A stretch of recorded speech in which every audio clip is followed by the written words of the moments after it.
வெயில் வந்தது, சூரியன் நெருப்ப கக்குச்சு. கிராமமே சேர்ந்து குளிர்ச்சிக்கான வழிய செஞ்சாங்க. வெள்ளை சுவர்கள் தென்னை ஓலையால கூரை அமைச்சாங்க. புற்களோட வாசனை சில்லுன்ற காற்ற வீசுச்சு. மண் பானைகள் குளிர்ச்சியை வீட்டுக்கு கொண்டு வந்தது. எல்லாரும் ஒன்னா சேர்ந்து மீண்டும் சந்தோஷத்தை அனுபவிச்சாங்க. சூரியன் வானத்துல உச்சியில மின்னிக்கிட்டு இருந்தது. பூமி வறண்டு போய் மஞ்சேர்னு இருந்தது. லேசான காற்று வீசுது. அது மெல்ல மெல்ல தூசிய பறக்க விட்டது. தூரத்துல ஒரு மரத்துக்கு அடியில ஒரு மாடு நின்னுட்டு இருந்தது. தன்னோட வாலை அசைச்சுக்கிட்டு இருந்தது. கிராமத்துல நாலாபுறமும் அமைதி இருந்தது. இங்க கரண்டும் இல்ல, ஃபேன் ஓடுறதுக்கான சத்தமும் கேட்கல. சந்தாவும் ராஜுவும் உட்கார்ந்துருக்காங்க. சந்தா ஒரு பெரிய இலைய கையில வச்சுக்கிட்டு தனக்கு தானே காத்து வீசிட்டு இருந்தா. பக்கத்துல ராஜு ஒரு பட்டாம்பூச்சிய பிடிக்கிறதுக்காக முயற்சி பண்றான். ஆனா அவன் பார்க்க சோர்ந்து போயிருக்கான். அவனோட நெத்தியில வேர்வை துளிகள். அவன் அப்படியே நின்னுட்டான். அப்புறம் அவன் தன்னோட கையால முகத்தை தொடச்சான். அப்புறம் அவன் மேல மின்ற சூரியனை பார்த்துட்டு இருந்தான். அப்புறம் தன்னோட கண்களை குறுகிக்கிட்டான். சந்தாக்கா, அந்த சூரியனை பாருங்க எவ்வளவு பளிச்சுன்னு இருக்குன்னு. இப்பவே இவ்வளவு வெயில் அடிக்குதே, போக போக எப்படி இருக்கும்? ஆமா ராஜு, வெயில் காலம் வரப்போகுது. அப்புறம் நம்ம கிராமத்துல கரண்ட்டும் கிடையாது. அதனால ஃபேனும் ஓடாது. நமக்கான ஏற்பாடுகளை நாம தான் செஞ்சுக்கணும். ஏற்பாடா? எந்த மாதிரியான ஏற்பாடு? நாம என்ன சூரியனை மறைக்க முடியுமா? சந்தா சிரிச்சா. அப்புறம் எழுந்து நின்னா. அப்புறம் போலா மாமாவோட வீட்டை நோக்கி கைய காட்டினா. போலா மாமா வீட்டு வாசல்ல பெரிய காஞ்சி போன ஓலையை விரிச்சு போட்டாரு. வா, நாம போலா மாமா கிட்ட போவோம். அவரு கிராமத்தை எப்படி குளிர்ச்சியா வச்சுக்கணுன்றத கத்து கொடுப்பாரு. அவங்க 2 பேரும் போலா மாமாவோட வீட்டு வாசலுக்கு போனாங்க. போலா மாமா தரையில உட்கார்ந்திருந்தாரு. அவர் சாதாரண வேஷ்டி அப்புறம் பனியன் அணிஞ்சிருந்தாரு. அவரை சுத்தி நாலாபுறமும் உலர்ந்த பனை அப்புறம் நிறைய தென்னை ஓலைகள் இருந்தது. அவர் தடியான மர ஊசினால அத தச்சுக்கிட்டு இருந்தாரு. அப்புறம் ஒரு நீளமான மூங்கில பிடிச்சிட்டு இருந்தாரு. அவரு பார்த்தாரு அந்த மூங்கில் ஸ்ட்ராங்கா இருக்கா இல்லையான்னு. இதுக்கிடையில சந்தாவும் ராஜுவும் அவருடைய வாசலுக்கு வந்தாங்க. அவங்க பெரியவங்களுக்கு கை கூப்பி வணக்கத்தை செலுத்தினாங்க. காத்துல காஞ்சி போன புற்களோட வாசனை பரவி இருக்கு. வணக்கம் மாமா. வணக்கம் மகேஷ் அண்ணன். நீங்க இந்த ஓலைகளை வச்சு என்ன பண்ணிட்டு இருக்கீங்க? வணக்கம் பசங்களா, வாங்க உட்காருங்க. இந்த இலைகள் தான் நமக்கு நிழல். நீங்க மலையில கொடைய கொண்டு போற மாதிரி இந்த தென்னை ஓலை வெயில் காலத்துல நம்ம வீட்டுக்கு ஒரு கொடை மாதிரி இருக்கும். நாம இந்த ஓலைய வச்சு தடியான கூரைய அமைப்போம். மண் கூரைக்கு மேல இந்த ஓலைய வச்சோம்னா சூரியனோட வெயில் உள்ள வராது. ராஜு அதுல இருந்து ஒரு ஓலைய கையில எடுத்தான். அது பெருசாவும் கொஞ்சம் அடர்த்தியாவும் இருந்தது. அத அவன் தன்னுடைய தலைக்கு மேல வச்சுக்கிட்டான். அப்புறம் மறைஞ்சுக்கிற மாதிரி நாடகம் ஆடினான். வாவ், இது ரொம்ப பெருசா இருக்கு. நானும் உதவி செய்யலாமா? தாராளமா. நீ இந்த ஓலைய மகேஷ் கிட்ட கொடுத்து நேராவே பார்க்கலாம். சந்தா, நீ கயிறை எங்க கட்டுறதுன்னு பாரு. அவங்க 2 பேரும் சரின்னு தலைய அசைச்சாங்க. கொஞ்ச நேரத்துல மகேஷ் ஒரு மர ஏணியில ஏறி மேல நின்று இருக்காரு. அந்த ஏணி வீட்டோட மண் சுவர்ல வச்சிருந்தாரு. பயங்கரமான வெயில் நாள்ல சுவரெல்லாம் கொதிக்குது. கீழே ராஜு நின்னுட்டு இருக்கான். அவன் ஒரு கட்டு வெயிட்டான ஓலைய எடுத்தான். மேல அவர்கிட்ட கொடுத்தான். மகேஷ் அத தன்னோட கையால பிடிச்சுக்கிட்டாரு. பக்கத்துல சந்தா நின்னுட்டு இருக்கா. அவ திரிச்ச கயிறுனால ஓலைகளை கட்டிக்கிட்டு இருந்தா. எல்லாரும் சேர்ந்து வேலை செஞ்சிட்டு இருக்காங்க. கவனம் ராஜு, மெல்ல மெல்லமா மேல அனுப்பு. அண்ணா, இந்த கூரை எவ்வளவு தடியா இருக்கும்? குறைஞ்ச பட்சம் 3 பங்கு. கூரை எவ்வளவு தடியா இருக்கோ அவ்வளவு குளிர்ச்சியா இருக்கும். காத்து இந்த ஓலை மூலமா போச்சுன்னா அது குளிர்ச்சி ஆயிடும். நமக்கு வீட்டுக்குள்ள வெயில் தெரியாது. அவங்க வேலை செஞ்சிட்டு இருந்தாங்க. மெல்ல மெல்ல கூரை களிமண்ல இருந்து அழகான பச்சை ஓலை கூரையா மாறிடுது. கொஞ்ச நேரத்துக்கு அப்புறம் அவங்க வீட்டு கூரைக்கான வேலைகளை முடிச்சிட்டாங்க. இப்ப அவங்க ரோட்ல ஒன்னா நடந்துட்டு இருந்தாங்க. முன்னாடி அங்க சோனு மாமா, அதாவது அவரு ஒரு குயவன், அவரை பார்த்தாங்க. ஒரு பெரிய ட்ரம்ல வெள்ளை பவுடர்ல தண்ணிய கலந்துகிட்டு இருந்தாரு. தண்ணி மெல்ல மெல்ல கொப்பளிக்க ஆரம்பிச்சது. அப்புறம் பார்க்க பால் மாதிரி இருந்தது. சோனு மாமா, என்ன இது? நீங்க சுவர்கள்ல பாலை ஊத்த போறீங்களா? இல்ல கண்ணா, இது வெள்ளை சுண்ணாம்பு. இத நீலத்தோட சேர்த்து நாம செவத்தல பூசணும். ஆனா ஏன் வெள்ளை நிறத்தால என்ன போகுது?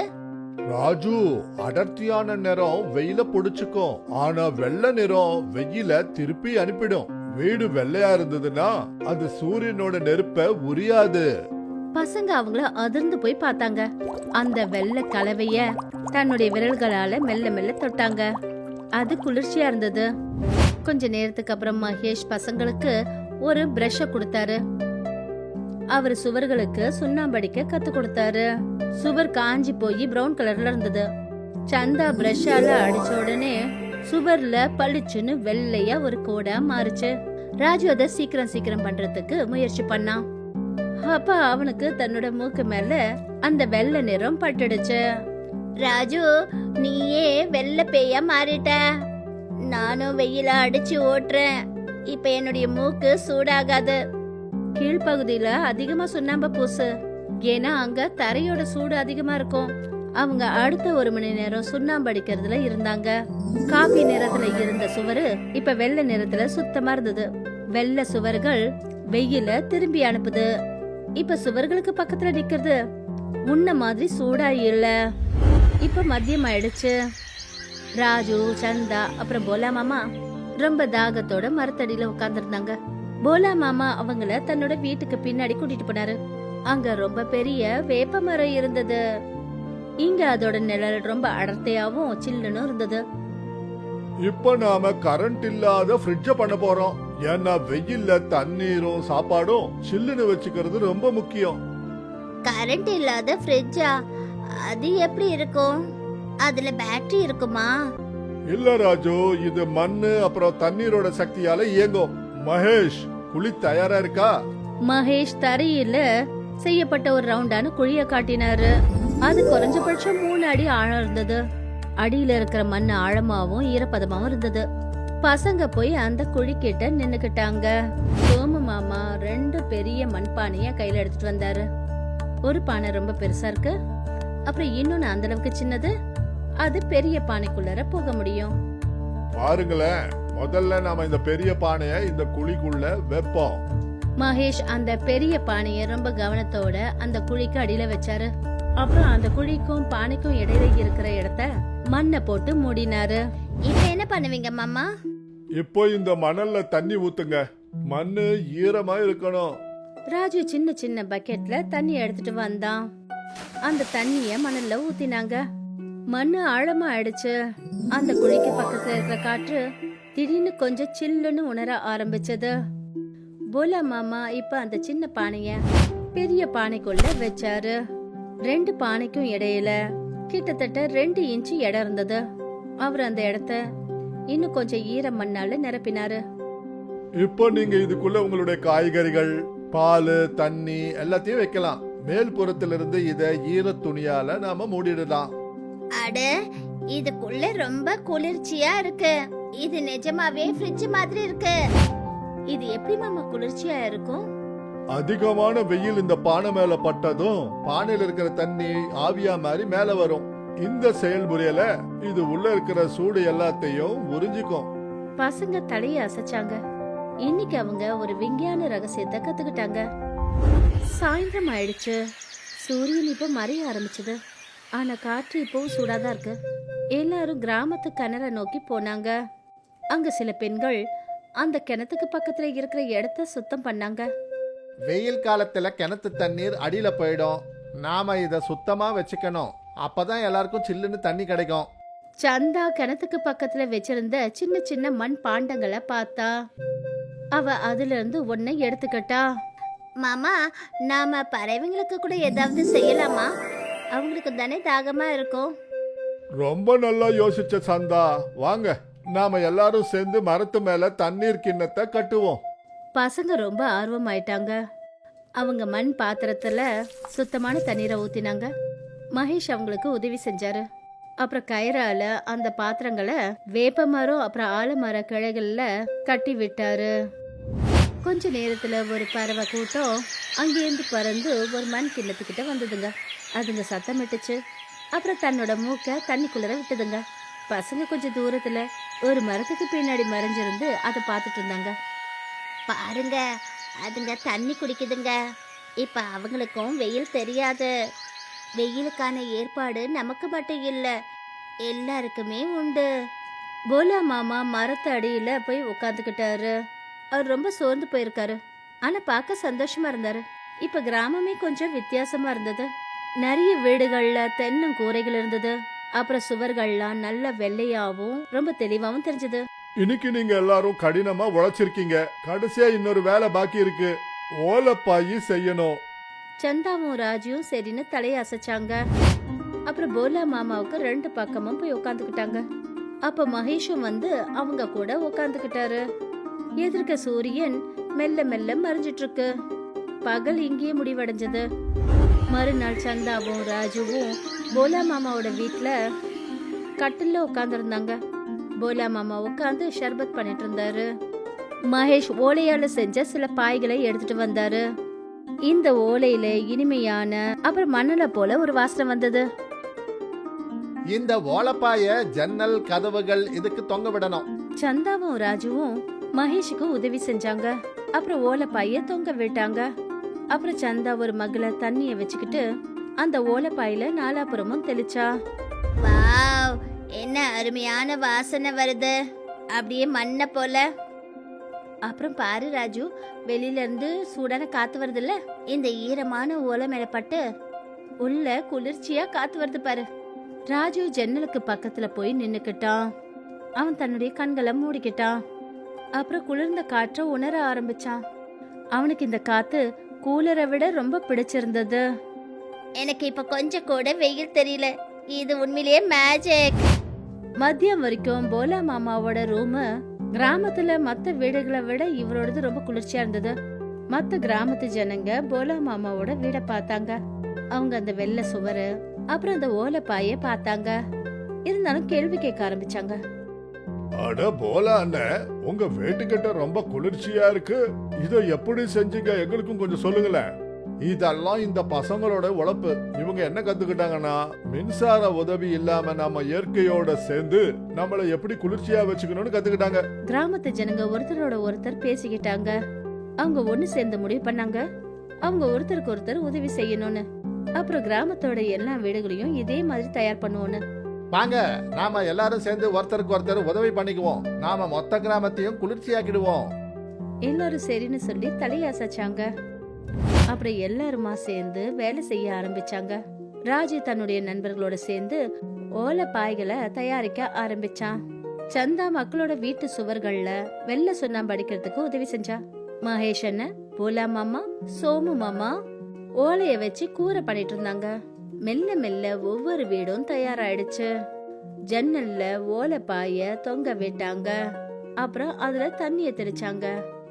இப்ப எல்லாரோட வீட்டுக்குள்ளேயும் சில்லுன்னு காத்து வீச ஆரம்பிச்சது. மக்கள் வெயில்ல இருந்து தப்பிச்சு நிம்மதியா இருந்தாங்க. கிராமமே ஒண்ணு சேர்ந்து ரொம்ப சந்தோஷமா இருக்கிறத பார்க்கலாம். ஒரு மாசத்துக்கு அப்புறம் வெயில் தன்னுடைய உச்சக்கட்டத்துக்கு போயிடுச்சு. சூரியன் பயங்கரமா கொதிச்சது. ஆனா கிராமத்துல நிம்மதி இருந்தது. மக்கள் அவங்க ஓலை குடிசைக்கு கீழே அவங்க வாசல்ல உட்கார்ந்துருந்தாங்க. இப்ப யாரும் வெயில பத்தி குறை பேசுறதே இல்லையே. இங்க சந்தாவும் ராஜுவும் அவங்களோட வீட்டுக்குள்ள உட்கார்ந்துருந்தாங்க. சந்தா தரைக்கடையில இருக்க குளிர்ந்த பானையில இருந்து மாம்பழ ஜூஸ் வச்சிருக்கிற ஒரு சின்ன பாத்திரத்தை எடுத்தா. இந்த ராஜு, குளிர்ந்த மாம்பழ ஜூஸ், இது நம்மள லூல இருந்து காப்பாத்தும். ராஜு அதை எடுத்து குடிச்சான். அவனோட முகம் சந்தோஷத்துல மலர்ந்தது. அக்கா, இது சிட்டில இருக்கிற ஃப்ரிட்ஜை விட ரொம்ப சில்லுன்னு இருக்கு. அப்புறம் இதுல எந்த சத்தமும் இல்ல. ஆமா, இது இயற்கை வளம்.